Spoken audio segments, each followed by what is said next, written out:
ये तस्वीरें सियासी मंच की नहीं, लेकिन तस्वीरों से निकले संदेश से पश्चिमी उत्तर प्रदेश के बदलते समीकरण को समझा जा सकता है। मौका चौधरी चरण सिंह की 119वीं जयंती का है। इसी मौके पर जयंत चौधरी और राकेश टिकैत एक साथ हवन करते दिखे। क्या इन तस्वीरों के सियासी मायने भी हैं? दोनों नेताओं से सुनिए।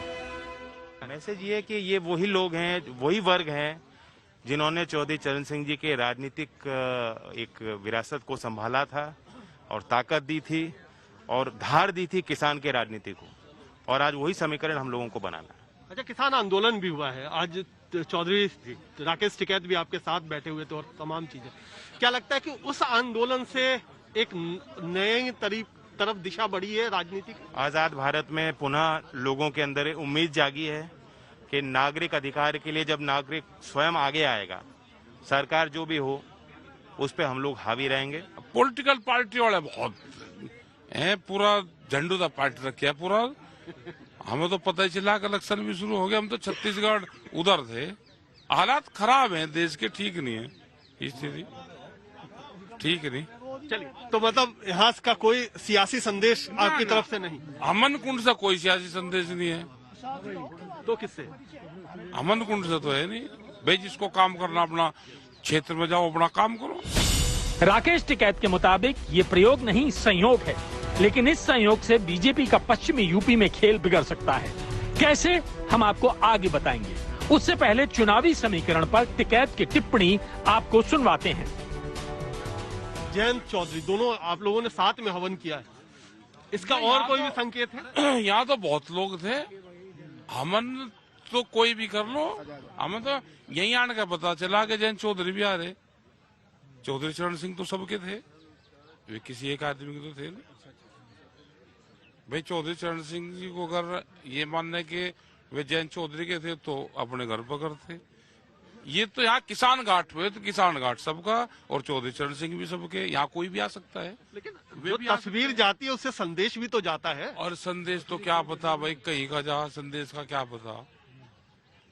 आना चाहिए, यहाँ सबको आना चाहिए, सब लोग थे, सब विचारधारा के लोग थे। ये किसान घाट भी है, आपने किसान आंदोलन भी चलाया, तो कहीं ना कहीं ये जो है ये किसानों के बीच में संदेश देने की कोशिश, किसानों के बीच में संदेश देने की जरूरत है। चौधरी चरण सिंह जी सबके थे और किसान घाट भी हमारा ही है, और आज उनका जन्मदिन है तो सब लोग आओ यहाँ पे। चुनाव भी है, जो भी यहाँ पे आओ उनका सबका धन्यवाद। चुनाव भी आने वाले। हाँ, चुनाव तो, और देश में एक ही चीज पे तो काम चल रहा कि वोट कैसे मिलेगी, इसी पे ही काम चल रहा, सब इसी पे ही लग रहे हैं। इधर टिकैत दिखे तो उधर वाराणसी की धरती से प्रधानमंत्री मोदी ने चौधरी चरण सिंह को नमन किया।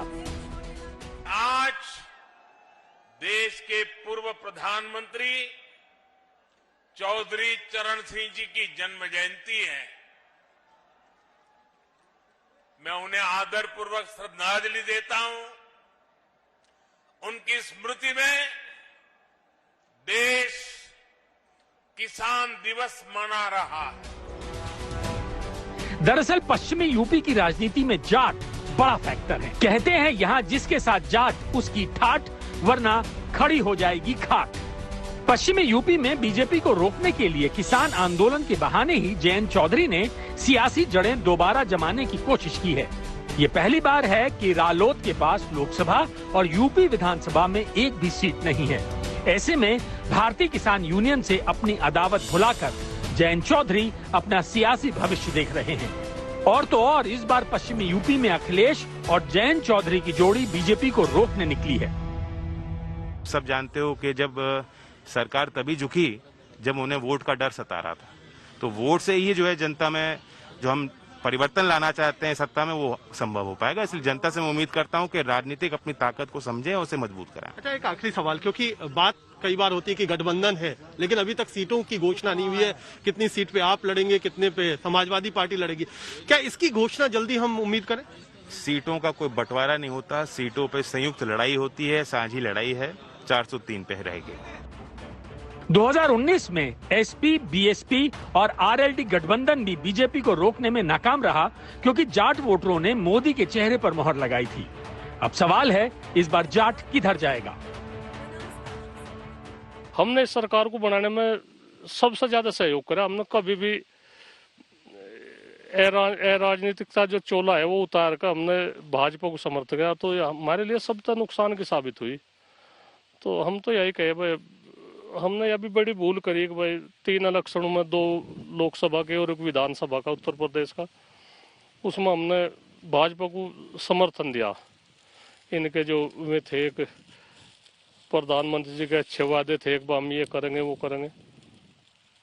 अच्छा, अब जब खेत में हम बैठे हैं, इस पूरे गन्ने के खेत में बैठे हैं, और गन्ना किसानों का मसला तो सबको भी पता ही है, आपसे बेहतर कौन जानता है। पैसा नहीं मिल रहा है, जो सिंचाई है उसके साधन लिमिटेड हैं, बिजली महंगी है, तो अब आगे कहाँ लड़ाई लगेगी। अब एक बार आपने राजनीतिक चोला हटाया है, आपने कहा कि भाजपा को समर्थन करने के लिए हटाया, तो आगे भी कुछ उस तरीके का संदेश देंगे? नहीं, देखो इसमें तो हम अकेले इसमें हम निर्णय नहीं ले सकते कुछ। इसमें जो कुछ निर्णय लिया जाएगा, देखो सबकी राय ली जाएगी। ये छोटा संगठन तो रहा नहीं, ये आंदोलन, ये मोर्चा है, बहुत बड़ा मोर्चा। उनकी सुलह मशवरा ली जाएगी, भाई क्या करना चाहे इसमें, किस सरकार किस पार्टी को समर्थन करे या ना करे, या जनता पे छोड़ दे। जनता की जो जनता चुनेगी उनके अधिकार का हम वो नहीं वो करते, हनन नहीं करते। जिस तरह से भी जनता चुने, उन्हें अपना राइट है। हम तो यही कहे, हमारा तो ये संगठन बना रहे, बस सब तो बड़ी यही बात है। हम किसी उसमें ज्यादा नहीं हस्तक्षेप करते। आज अलीगढ़ में समाजवादी पार्टी और आरएलडी की ज्वाइंट रैली भी हुई। माना जा रहा है कि 2022 में गन्ना किसानों की नाराजगी और राकेश टिकैत का चेहरा बीजेपी को महंगा पड़ सकता है। यही वजह है कि बीजेपी ने डैमेज कंट्रोल के लिए पूरी ताकत झोंक दी है। लेकिन सवाल यही है कि जाट 2022 में क्या करेगा। ब्यूरो रिपोर्ट, आज तक।